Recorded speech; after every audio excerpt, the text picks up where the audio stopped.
ती नको नको म्हणत असताना तुम्ही तिच्या पाया पडायला आला होतात. आमच्या आराध्या हो, आराध्या हो, आमच्या श्रेयसला बरं कर. आणि आता तिच्यावर खोटेपणाचा आळ आणताय. हे बघा, तुम्ही श्रेयसला ठणकावून सांगायला पाहिजे आत्याबाई की तारा खोटी नाहीये. इंदुते, तुम्ही जरा शांत होता का? अहो कशी शांत हो मी? माझ्या नातीला तिच्या चेहऱ्यावर हार घातलेला बघायला नाही पाठवलंय मी.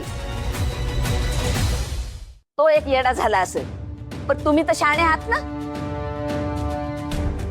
लग्न झालेल्या सुनेला तुम्ही असं नांदवता. या घरातली कामवाली बाई नाहीये ती, श्रेयसची बायको आहे, बायको. तिला जर श्रेयसच्या बायकोचा मान मिळणार नसेल तर मी तिला या घरात ठेवणार नाही. हे बघा, तुम्ही जर उत्तर देणार नसेल तर मी स्वतः श्रेयसशी जाऊन बोलती. मला माहितीये त्याची खोली. मी जाऊन विचारते त्याला. आजी आजी आजी आजी ऐक माझं, मी सगळं सांगते तुला. आत्ता नको, आत्ता श्रेयसची मीटिंग सुरू आहे. उगाच काही गोंधळ व्हायला नको आजी प्लीज. आणि मी या घरात खरंच सुखात आहे, आनंदात आहे. श्रेयसच्या मनात मला दुखावण्याचा हेतू नाही आजी. मी तुला सगळं सांगते, तू आज चल.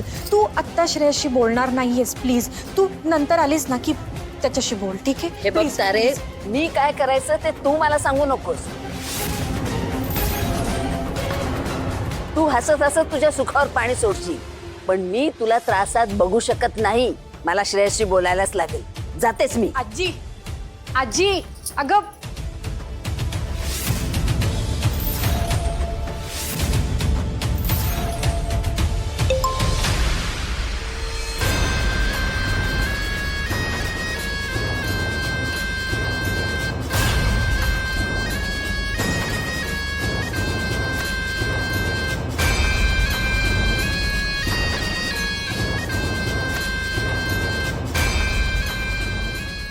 काही अक्कल आहे का याला? गॅलनचा फोटो काय पाठवतो हा मूर्ख?